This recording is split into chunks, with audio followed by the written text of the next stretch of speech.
కఠినమైన చర్యలు ఏంటి అనేది మా కాంగ్రెస్ పార్టీ హైకమాండ్ నిర్ణయం తీసుకొని మీ అందరికీ చెప్తారు. నాకు కూడా రిపోర్ట్ నాకు కూడా పంపిస్తారు. అప్పుడు ఆ కఠిన చర్యలు ఏంటో చెప్తారు. నేను రాసిన అంతా డిసిప్లిన్, క్రమశిక్షణ దాటినట్టుగా ఉన్నారని నేను నోటీస్ ఇచ్చాను. దానికి వాళ్ళు రిప్లై ఇచ్చారు. ఆ రిప్లైని స్టడీ చేసి నేను పంపించాను. దాని మీద ఏ రకమైన చర్యలు తీసుకోవాలో హైకమాండ్ నిర్ణయిస్తుంది.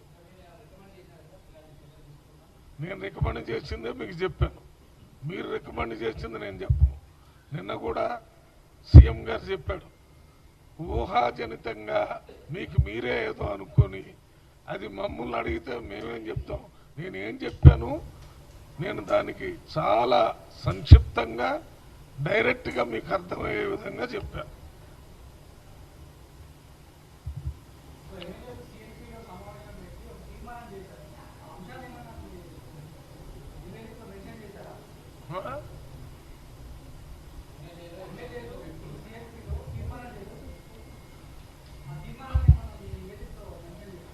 నేను ఇందాక మాట్లాడేటప్పుడు ఒక మాట చెప్పాను.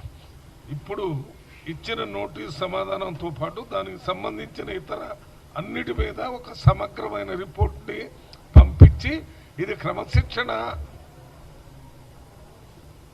లేకుండా కాంగ్రెస్ పార్టీ పనిచేస్తుంది, ప్రభుత్వం పనిచేస్తుందంటే ఇక్కడ పార్టీకి నష్టం జరుగుతుంది. వచ్చే ఎలక్షన్లో మన ప్రభుత్వానికి కూడా ఓట్ల ద్వారా నష్టం జరుగుతుంది.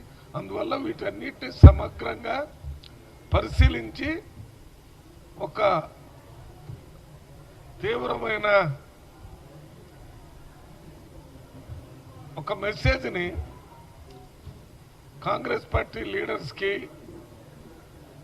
కాంగ్రెస్ పార్టీలో ఉన్న క్యాడర్స్కి అందరికి కూడా పంపించాల్సిన అవసరం ఉంది.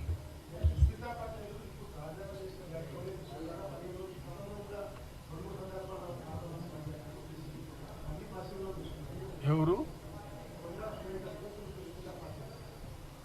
అన్ని విషయాలు పరిగణనలో తీసుకొని ఒక సమగ్రమైన రిపోర్ట్ను పంపించాం. రిపోర్ట్ అంటే నాకు షోకాజ్ నోటీస్కి రిప్లై ఇచ్చిందని నేను పంపించడం రిపోర్ట్ కాదు కదా.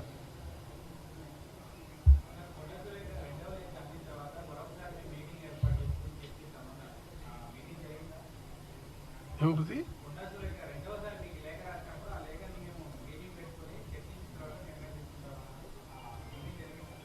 అన్నీ మాట్లాడారు. మీటింగ్ ఎంతవరకు అవసరమో అంతవరకు మాట్లాడి దాన్ని కూడా రిపోర్ట్లో పంపించాను. ఆ విషయాన్ని కూడా వారు లెటర్ ఇచ్చారు కాబట్టి దాన్ని సీరియస్గా తీసుకోవాల్సిన అవసరం ఉందని తీసుకున్నాను.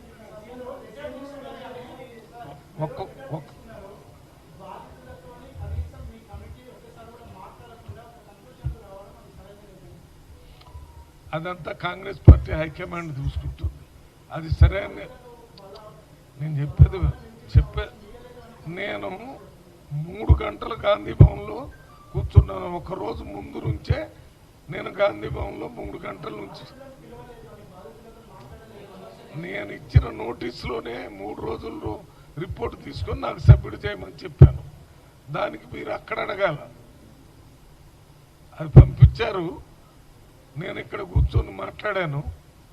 అయినా వీటన్నిటి మీద కాంగ్రెస్ పార్టీ హైకమాండ్ ఆలోచన చేసి నిర్ణయం తీసుకుంటుంది.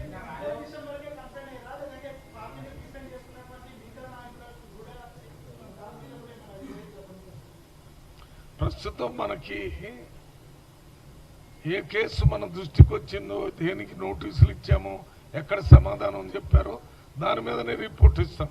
తక్కిన విషయాలన్నీ కాంగ్రెస్ పార్టీ ప్రెసిడెంట్ మహేష్ గౌడ్ గారు చూసుకుంటారు. ఎవరు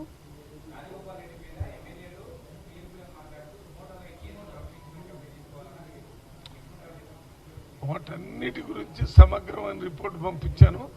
అన్నిటి మీద కాంగ్రెస్ పార్టీ హైకమాండ్ ఏమి రిపోర్ట్ చేస్తుందో చెప్తాను. నేను అదే రిపోర్టుని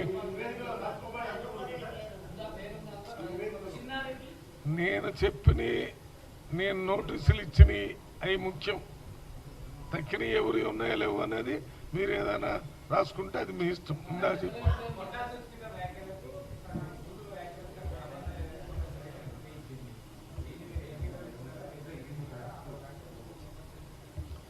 మీరు నేను ఏం చేస్తున్నాను నా లెటర్లో అనేది మీకు చెప్తే నాకు నోటీసులు వస్తాయి కాంగ్రెస్ పార్టీ హైకమాండ్.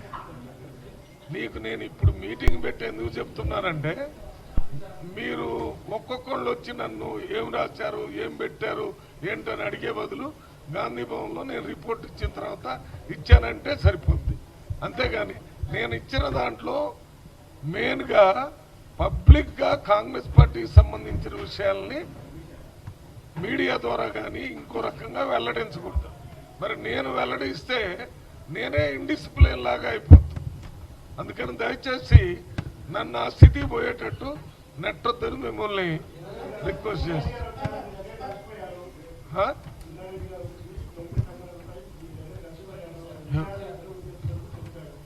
ఎవరు ఎవరు గెలిచారు? ఎవరు గెలిచారు? నన్న 3 గంటల నుంచి 6 గంటల దాకా మీటింగ్ జరిగింది. దాంట్లో వైస్ చైర్మన్ గారు ఉన్నారు. ఆ పేపర్లు ఇచ్చిపోయారు. దాన్ని నేను తప్పు పట్టడం లేదు, నన్ను కలవలేదు అంటం లేదు. అది వారి ఇష్టం. అంతేగాని మీరు నన్ను గెలిచారంటే నన్ను ఎవరూ కలవలేదు. మళ్ళీ అదే అంతా కాంగ్రెస్ పార్టీ కానీ ప్రెసిడెంట్ వేరు, మళ్ళీ మామూలు కాంగ్రెస్ వేరు. ప్రెసిడెంట్ కలవకుండా నేను అక్కడ కలిసాను, ఆయన కూడా కాంగ్రెస్ అంటే సరే. ఏం రాములు నీకు తెలియదా? ఇంతకాలం కాంగ్రెస్ పార్టీ రాజకీయాలు కదా అన్ని పార్టీలు చూస్తున్నాం.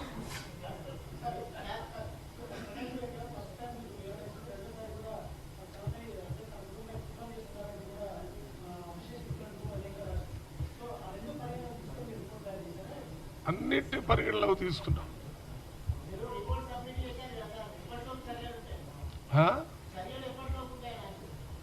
ఏంటది?